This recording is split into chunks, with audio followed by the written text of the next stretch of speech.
Hello everyone, welcome two bit coders. ये हमारे Python programming tutorial की दूसरी वीडियो है। पिछली वीडियो में हमने देखा था पाइथन का इंट्रोडक्शन और पाइथन को आप कहाँ कहाँ यूज़ कर सकते हो और एक प्रोग्रामिंग लैंग्वेज कैसे काम करती है, वो सब थ्योरी था। आज तो अब देखते हैं कि इस वीडियो में हम कौन कौन से टॉपिक्स कवर करने वाले हैं। इस वीडियो में हम देखेंगे, मतलब दो टॉपिक समझेंगे।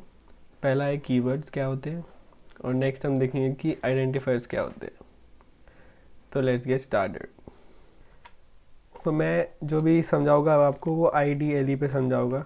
जैसे मैंने आपको पिछली वीडियो में बताया था कि IDLE जो है वो पाइथन का आईडी ही है। इसमें आप पाइथन का कोड लिख सकते हो अगर आप डेस्कटॉप या अपना लैपटॉप यूज़ कर रहे हो तो। IDLE आपको ओपन करना है और न्यू फाइल क्रिएट करनी है, न्यू फाइल। तो सबसे पहला हमारा टॉपिक आ जाता है आज का, वो है कीवर्ड्स। सो कीवर्ड्स क्या होते हैं? सॉरी, तो कीवर्ड जो है, these are the reserved words. तो कीवर्ड जो है वो रिजर्व वर्ड्स होते हैं किसी भी प्रोग्रामिंग लैंग्वेज में। कीवर्ड जो है वो सभी प्रोग्रामिंग लैंग्वेज में पाए जाते हैं, लेकिन कुछ जो कीवर्ड्स है वो सेम होते हैं और कुछ कीवर्ड्स हर प्रोग्रामिंग लैंग्वेज में डिफरेंट हो जाते हैं। किसी भी कीवर्ड का अपना एक पर्टिकुलर काम होता है। सो पाइथन में पूरे 35 कीवर्ड है। अगर आपको सारे कीवर्ड की लिस्ट देखनी है तो आप ये प्रोग्राम को लिख सकते हो, मैं जो लिख रहा हूँ। सबसे पहले हमें लिखना है इम्पोर्ट। इम्पोर्ट भी एक कीवर्ड ही है। यहाँ पे इसके बाद हमें लिखना है कीवर्ड। सो यहाँ पे आप देख सकते हो कि मैंने ये पूरा स्मॉल लेटर्स में लिखा है। के जो है वो भी स्मॉल में है और बाकी सब भी।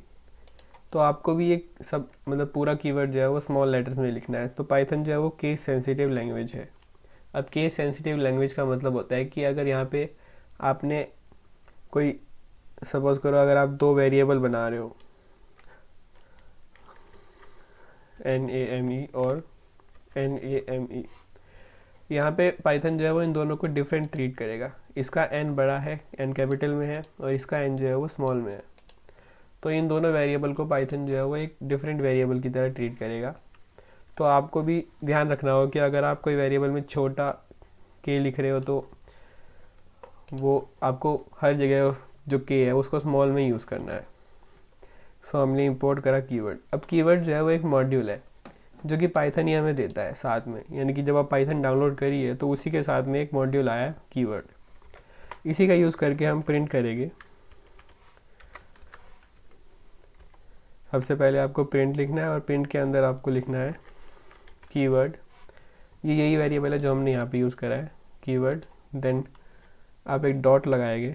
डॉट लगाने के बाद आपको यहाँ पे सजेशन मिलने लग जाएगी। हमें लिखना है कीवर्ड लिस्ट। अब इस प्रोग्राम को सेव कर दें। आप कहीं भी सेव कर लीजिएगा, मैं sample.py नाम से इसे सेव कर रहा हूँ। और रन करने के लिए आप या तो रन यहाँ पे ऊपर रन पे क्लिक करके रन मॉड्यूल पे यहाँ पे क्लिक कर सकते हैं, या फिर आप शॉर्टकट भी देख सकते हो। F5 जो है वो शॉर्टकट है, F5 पे क्लिक करके हम इसे रन कर देते हैं। ओके, सो ये इसे एरर बता रहा है क्योंकि हमें इसे सबसे पहले कमेंट करना पड़ेगा जो भी हम। तो कमेंट क्या होती है? सो कमेंट जो है वो आपको हैश लगाना है और उसके बाद आप जो भी लिखोगे वो एक कमेंट बन जाएगा। अब जो हमारा पाइथन का इंटरप्रेटर है वो कमेंट को इग्नोर कर देगा। वो जैसे यहाँ पे देखिएगा हैश है, वो इस लाइन को रीड ही नहीं करेगा। देन वो आगे जाएगा और बाकी जो हमारा प्रोग्राम है उसको रीड करेगा और कंपाइल कर देगा। कमेंट क्यों यूज़ की जाती है? कमेंट सिर्फ इसलिए यूज़ की जाती है ताकि आप, सपोज़ करो अगर आपने बहुत ही बड़ा कोई सॉफ्टवेयर बना रहे हो तो वहाँ पे अगर आपको तो पता है कि आपने कोडिंग में क्या लिखा है, लेकिन अगर कोई दूसरा सॉफ्टवेयर डेवलपर आता है और वो आपके प्रोग्राम को रीड कर रहा है तो आप उसे जैसे जगह जगह पर आप कमेंट लगा के समझा सकते हो कि जो नीचे वाला प्रोग्राम है वो क्या कर रहा है, जिससे कोई अदर पर्सन अगर आपका प्रोग्राम रीड करता है तो उसे भी समझ में आ सके। तो ये एक गुड प्रैक्टिस होती है कि आप जगह जगह पे अपने प्रोग्राम में, मतलब कि कमेंट्स का यूज़ करें। और जैसे कि मैं यहाँ पे लिख देता हूँ कि यहाँ पे हम प्रिंट कर रहे हैं कीवर्ड लिस्ट। अगर कोई दूसरा प्रोग्रामर आता है और इसको पढ़ता है तो वो देखेगा कि प्रिंट कीवर्ड लिस्ट, तो यहाँ पे उसको समझ आ जाएगा कि हम यहाँ पे जो है कीवर्ड की लिस्ट को प्रिंट कर रहे हैं। अब हम इस प्रोग्राम को सेव करते हैं और F5 दबा के मैं रन करता हूँ। तो अब ये देखिए ये पूरी लिस्ट आ चुकी है जो भी पाइथन में कीवर्ड्स है। आप चाहो तो इसको नोट कर सकते हो कहीं पे, पर ऐसे कोई ज़रूरी नहीं है, क्योंकि इंटरव्यू में आपको ये नहीं पूछा जाएगा कि सारी लिस्ट बताओ जो मतलब कीवर्ड है सारे, वो किसी को भी याद नहीं होते सारे के सारे। पर जैसे जैसे हम आगे बढ़ेंगे आपको इनमें से मोस्टली लगभग याद हो जाएंगे। अब इन सभी कीवर्ड्स का अपना अलग अलग काम होता है, वो भी हम आगे सीखेंगे, क्योंकि अभी आपको पता ही नहीं है। जो हम पहले वेरिएबल बनाएंगे, फिर इफ़ कंडीशन में जाएंगे, तब जाके आपको आगे धीरे धीरे एक एक चीज़ समझ में आती रहेगी। तो अभी बस इतना ही समझो कि कीवर्ड जो है वो रिजर्व वर्ड्स होते हैं किसी भी प्रोग्रामिंग लैंग्वेज के। ठीक है, अब कीवर्ड समझ में आ गया, तो नेक्स्ट टॉपिक हमारा आता है आइडेंटिफायर्स।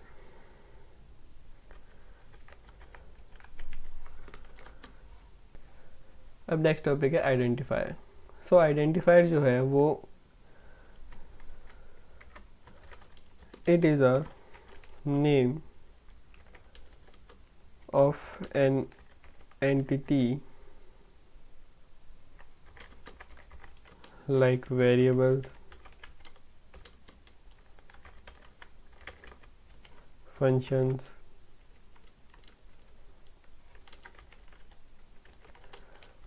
classes, objects और etcetera.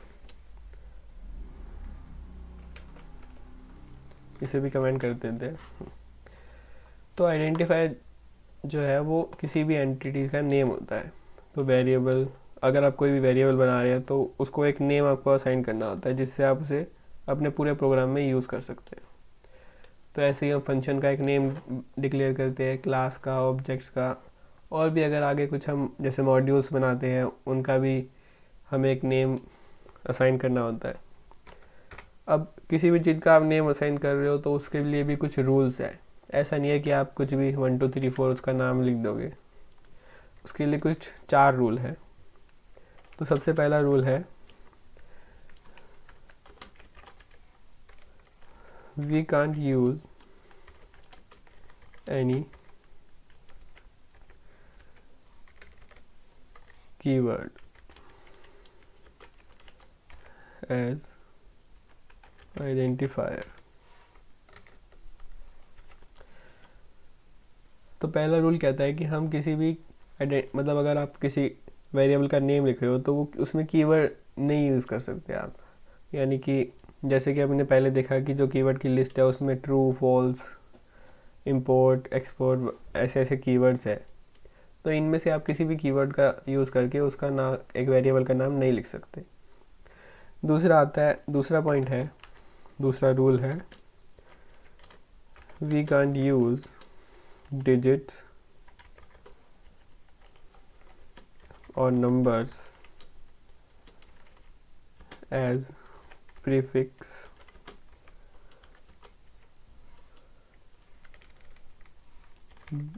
but we can use it as postfix of an identifier.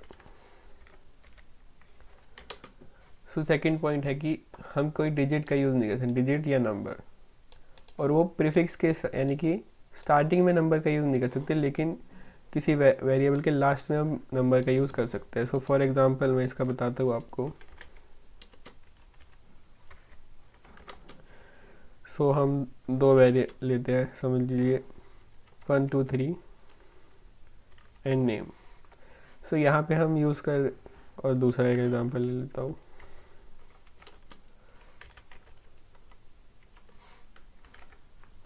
तो यहाँ पे हम पहले डिजिट्स का यूज़ कर रहे हैं, तो ये जो है वो हो जाएगा इनवैलिड। और जो सेकंड एग्जांपल है, इसमें हम जो है डिजिट का यूज़ बाद में कर रहे हैं। तो स्टार्टिंग में आपको जो यूज़ करना है वो आप अल्फ़ाबेट्स का यानी कि जो भी हमारे इंग्लिश के अल्फ़ाबेट्स हैं उनका यूज़ कीजिए। तो स्टार्टिंग जो होगी वो होगी अल्फ़ाबेट से, ना कि किसी नंबर से। आप पहला अल्फ़ाबेट के बाद कोई नंबर लगा सकते हो, लेकिन पहला जो मतलब पोजीशन पे आप किसी नंबर को या डिजिट को यूज़ नहीं कर सकते। सो ये जो हो जाएगा ये हो जाएगा valid. Okay, so third rule कहता है कि we can't use any special character in an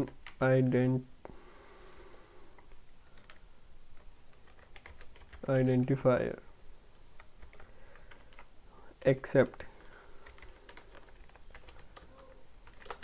an underscore।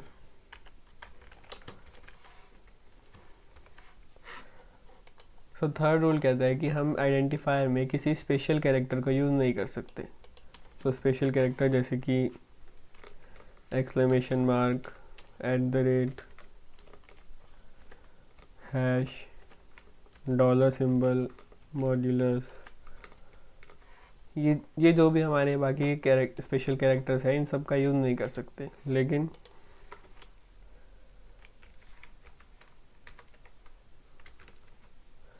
लेकिन हम एक अंडरस्कोर को यूज़ कर सकते हैं हमारे आइडेंटिफायर में। ओके, सो फोर्थ रूल है we can't use same name for more than one identifier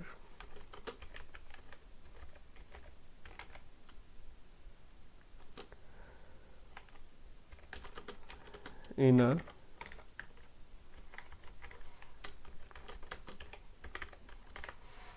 statement block.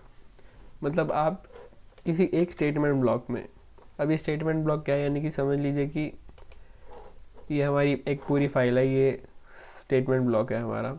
तो इस पूरी स्टेटमेंट ब्लॉक में अगर आप मतलब एक सेम नाम से 2 वेरिएबल बना लोगे तो फिर कन्फ्यूजन क्रिएट हो जाएगी कि जब भी आप किसी नेम को यानी कि किसी वेरिएबल को कॉल कर रहे हो तो आपको ये नहीं समझ में आएगा कि वेरिएबल 1 को कॉल करना है या वेरिएबल 2 को।